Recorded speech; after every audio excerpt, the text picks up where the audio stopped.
Oke, assalamualaikum warahmatullahi wabarakatuh.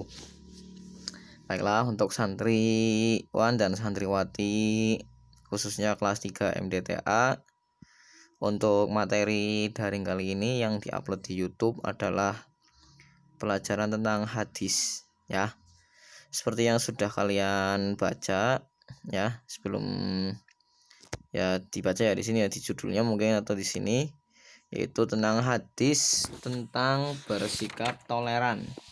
Yang mana hadis ini adalah hadis pada buku dari FKDT yang ada di bab 3. Oke, langsung saja. Untuk hadisnya bisa dilihat, wa an Usamah radhiyallahu anhu annan nabiyya sallallahu alaihi wasallam marra ala majlisin fihi halatu minal muslimina wal musyrikina abdatil ausani wal yahudi fasallama alaihimun nabiyyu sallallahu alaihi wasallam. Ini adalah hadis yang diriwayatkan oleh Imam Muslim ya, rawahul Muslim, hadis yang diriwayatkan oleh Imam Muslim. Nah, di sini bisa kita lihat ya, ada beberapa terjemah. Dari Usamah radhiyallahu taala anhu berkata bahwa Rasulullah sallallahu alaihi wasallam berjalan melewati sebuah majelis yang menghimpun orang-orang muslim, orang-orang musyrik, penyembah berhala, dan orang-orang Yahudi.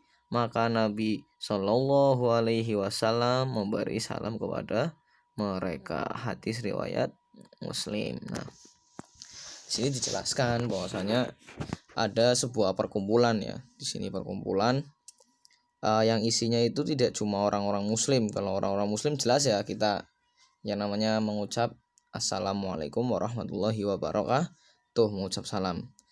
Tapi kemudian di sini tuh tidak hanya orang muslim, tapi ternyata ada orang-orang musyrik, orang-orang penyembah berhala, bahkan orang-orang Yahudi. Tetapi Nabi Muhammad Shallallahu Alaihi Wasallam tetap memberikan salam kepada mereka. Artinya apa salam? Yaitu mendoakan keselamatan. Nah, seperti itu. Jadi sikap yang ditunjukkan oleh Nabi pada hadis ini yaitu menunjukkan sikap toleran ya. Bahwasanya kalaupun kita berbeda agama, berbeda keyakinan, tapi kita itu sama-sama manusia, kita itu harus mempunyai sikap toleransi. Iya, artinya menghargai sesama.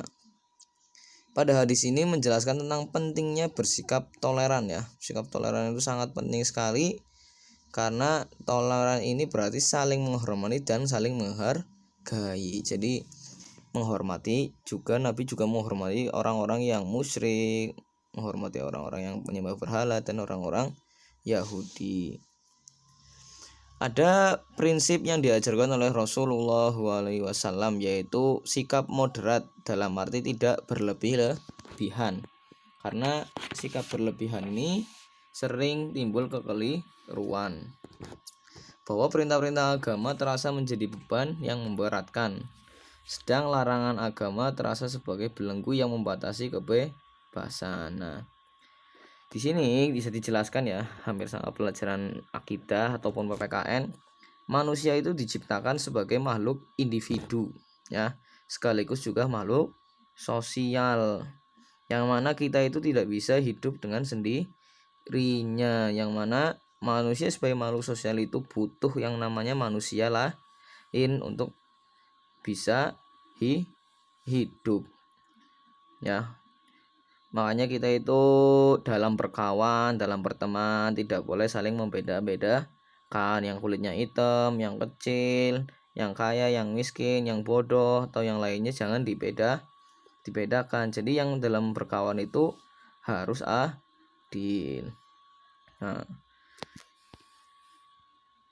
Nah, jadi ini penjelasan hadisnya. Yang pertama, toleransi berarti saling menghormati dan saling menghargai terhadap orang lain walaupun berbeda keyakinan.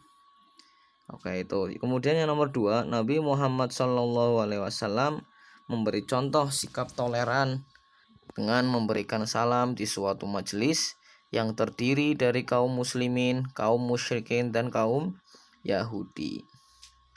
Dalam melaksanakan ajaran Islam ini ada satu prinsip yang diajarkan oleh Rasulullah SAW, yaitu sikap moderat, ya, yang artinya tidak berlebih-lebihan.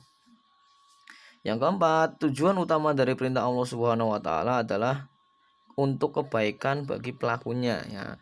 Jadi kebaikan dalam kita bertoleransi itu kebaikan untuk kita semua, untuk kita dan juga teman kita. Supaya apa? Supaya kita bisa hidup menjadi manusia yang sosial, tidak individu, tidak kurang pergaulan.